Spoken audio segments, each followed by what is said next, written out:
So, my name's Bren Smith, and my story is a story of ecological redemption. I was born and raised in Newfoundland, Canada, a little fishing village, bolted to the most... Did I just hear a whoop for Newfoundland? Oh my God. We're everywhere. But little fishing village bolted to the most eastern point in all of North America. Reds, greens, blues, all our houses painted with leftover boat paint so we could find our way home in the fog. There was a fisherman's co-op right next door. We were selling cod tongues door to door. I mean, it was like a Brooklyn's fantasy of an artisanal fishery. Right? And, I wanted to be a fisherman. So I dropped out of high school when I was 14 and headed out to sea. I fished the Globe, Gloucester, Lynn, did tuna, lobster, headed to the Bering Sea, and I fished cod and crab for a bunch of years. And God, I love that freaking job.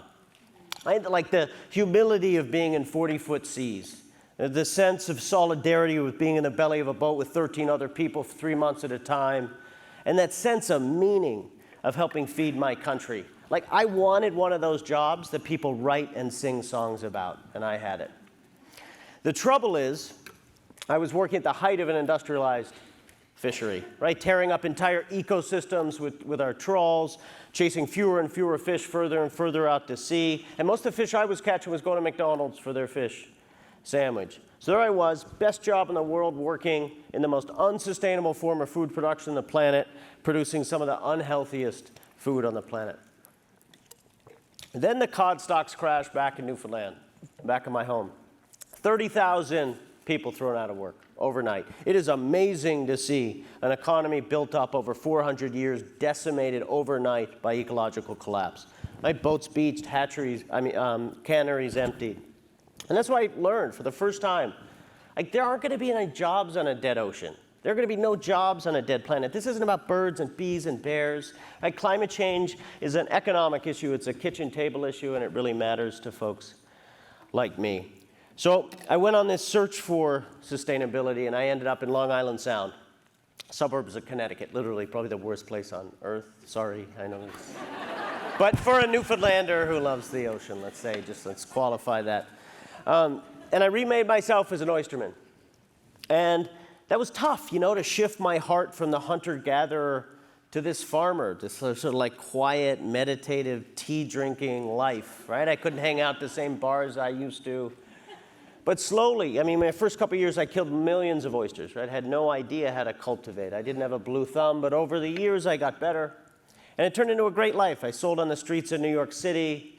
I got an old oyster captain's house and remade it. There was a shucking room down in the basement.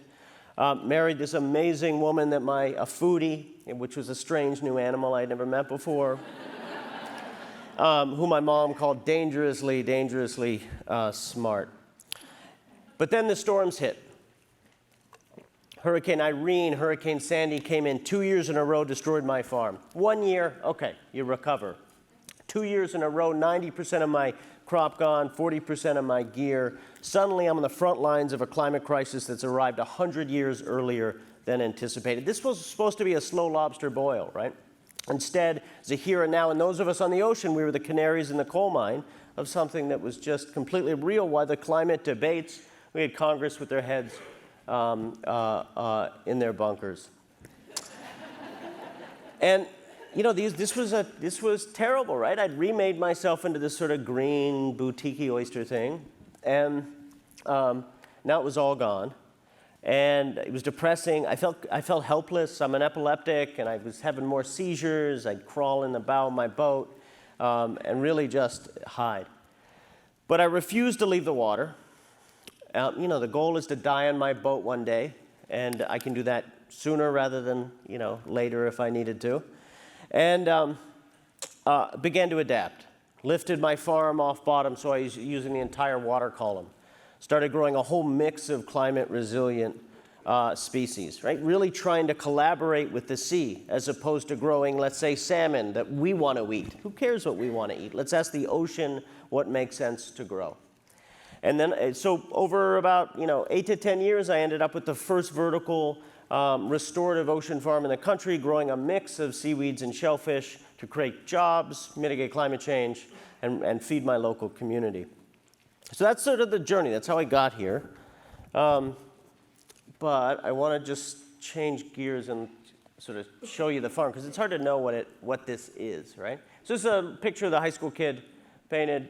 And just imagine an underwater garden. You got anchors, hurricane-proof anchors on the edges, then horizontal lines just below the surface. And from there, we grow our kelp vertically downwards, our mussels and mussel socks, scallops and lantern nets, oyster cages down below, and then clams in the mud.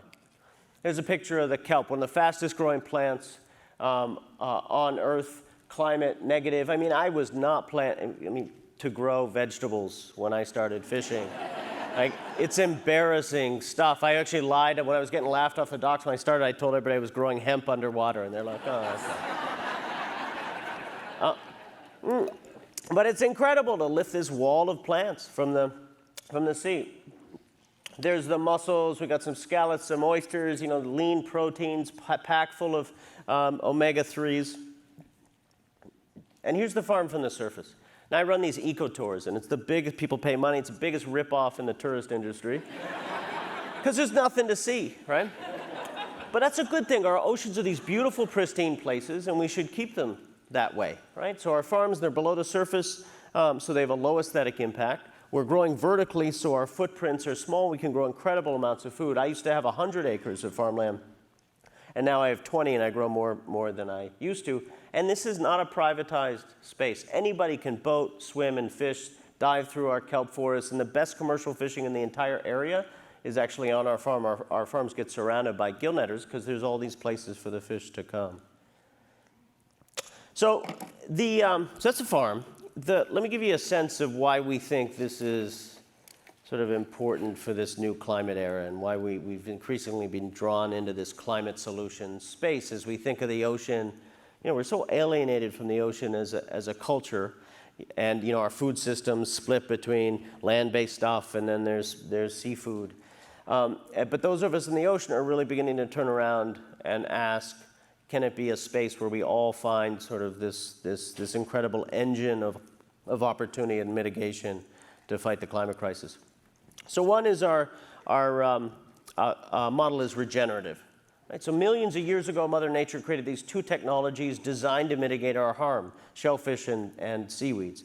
So oysters, for example, and mussels filter up to 50 gallons of water a day, pulling nitrogen out of the water column. And that's so important, right? All our land-based farms are pumping nitrogen into our waterways, creating these dead zones around the globe. And oysters are these incredible remediators. Our kelp soaks up 20 times more carbon than land-based forests. It's called the sequoia of the sea. One journalist said it was the culinary equivalent of the electric car. And the farms function as storm surge protectors and artificial reefs, because there's all this structure, so much activity there that fish come, hide, and thrive and eat. And my patch of ocean, it used to be a barren, just like hump of mud, and now it's this thriving ecosystem. And this is zero input food. That means no fresh water, no fertilizer, no feed, making it hands down the most sustainable form of food production on the planet. So suddenly, as a fisherman, I'm no longer a pillager chasing the last fish, but I'm a climate farmer, someone who's breathing life back into the ocean and really farming to restore rather than deplete.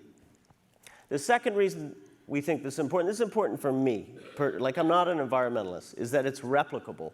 Right, we open sourced our model, so anybody with 20 acres and a boat, $20,000 to $50,000 can start their farm, be up and running in 1 or 2 years. Right? We did our architecture underwater just with ropes and buoys, nothing fancy, for simplicity rather than complexity. Right? It's like the nail salon model of the sea. Minimal capital costs, minimal skill requirements, and that's the secret to really fast replication. And now we have farms all over the country. And they're profitable. Like a 20-acre farm yield about $90,000 to $120,000 a year and employ to 5 to 7 people. Right? Third is it's scalable. Right? I get frustrated, and I used to be part of it, so the foodie farmers market scene. And it's great, it's beautiful, it's communal, we need to do that. But climate change demands scale. But what does that scale look like? It doesn't have to be 1,000-acre farms like banana plantations out in the ocean. It can be networked production. So it can be reefs, 50 small-scale farms adding up to a huge amount of volume, hatcheries on shore, poor neighborhoods, processing plants, rings of entrepreneurs, and then we replicate those reefs up and down the coast. The World Bank did a study of the farms. If you take 5% of U.S. waters and farm them with restorative ocean farming, you create 50 million jobs and the protein equivalent of 3 trillion hamburgers and the carbon sequestration of 135 million tons. And we've barely broken the surface, right? There are 10,000 plants in the ocean. Imagine being a chef, finding out there are arugulas, tomatoes, spinaches that you've never seen, you've never cooked with before. And suddenly climate cuisine can be not this dark, disgusting meal of bugs, but it can be this beautiful, delicious miroir out in the ocean. And in the book, I started digging into the culinary history of seaweeds, and it turns out there's this lost Western history. It was seaweeds was a bar snack in Irish and Scottish bars. Italians used them in sauces. French fermented them. There was something called the kelp highway that went along the entire coast up through Peru. Wherever there have been oceans people, we've been eating seaweeds. They've just been pushed off the plate mainly by soy. I even found out McDonald's had a seaweed burger. Thank God I get to return to McDonald's in the 1990s, and it became the official burger of the National Basketball Association. But, you know, this can't be just about food, right? Changing tastes is too slow. Right? The climate clock is ticking. We got 9 to 12 years. We need to move fast. And that's the beautiful thing about something like kelp. It's like the soy of the sea, but not evil. Right? The soy, you know, we know the problems with soy. Monoculture, pesticides, clearing rainforests. We don't have that. It's hard to do evil with kelp. But the soy industry sat down in the 50s, and they're like, we're never going to get Americans to eat soy. So what are we going to do? They said, we'll put it in everything. Right? Worked brilliantly. And now it's absolutely in everything. So we're going to take that strategy and do it with seaweeds as well. So a lot of our seaweed is used for fertilizer and feeds, right? So all those nutrients from land, micronutrients, carbon, nitrogen, phosphorus, end up in the waterways. I soak it up and I sell it back to the organic farmers. If you give cattle a 2% diet of Asparagopsis, a type of seaweed, you get a 58% reduction in methane output. Just a stunning data set, and now there are companies churning out this feed. And in the book, when I dug in, there were 1,500 workers in 1910 in San Diego on the docks producing 52 different products out of kelp and servicing feed and fertilizer for 1,000 Midwest farms. This is not something new. It's just a history we've lost that we need to revive in this climate era. About, I think, 80% of my crop now goes for straw replacements. So instead of plastic straws, there's a company we work with that makes them out of seaweed, which is a stunning idea, right? That I can actually grow packaging and straws for the future. You know, I'm sure you know, plastics is a fossil fuel intensive industry. So in 2016, we created this nonprofit, Green Wave. And its role was to train the next generation of ocean farmers. And we're working in 7 states now, have requests to start farms in 102 countries. 4,000 people just in the US have applied to our programs. And we really believe that who farms matters. Like, of course, it's going to be sort of, you know, a drunk fisherman like me running through the program and growing kelp. But it also has to be women, people of color, folks that have always been excluded from the most active and vibrant parts of the economy. So we have Dune Lankard, for example, is a huge leader in our organization. He's EAC, First Nations leader in Alaska. He called us because the salmon didn't come home 2 years ago, and they need something to revive and to shift their economy, and now he's building farms all over the place. He was the one that took on Exxon after the Valdez spill and won those suits. Just an incredible hero. There's someone like Catherine Puckett, a woman, she's in Block Island. She grows oysters, clams, and kelp, has a pink boat, has all-male crew. The guys hate working on a pink boat, I'm gonna be honest. But they're psyched, they got a year-round job, they get to work on the water.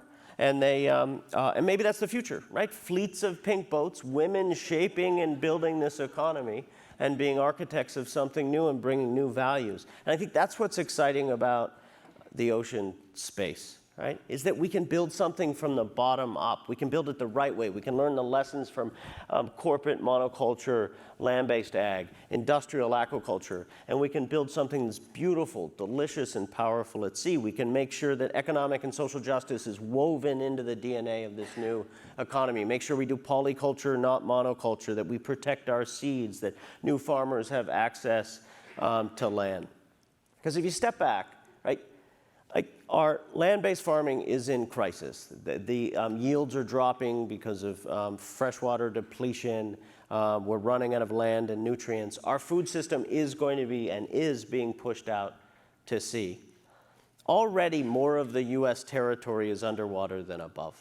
Right? We're founded as this maritime nation. And if we look at the ocean as this blank slate, a place that we can maybe do food right and sort of reimagine a climate era that has all these values that we so desperately need to fight not only climate change, but things like inequality. And we can come together around a solutions-based approach, right? Come together around a politics of yes. And then we can finally start building somewhere where I can make a living on a living planet. Thanks so much.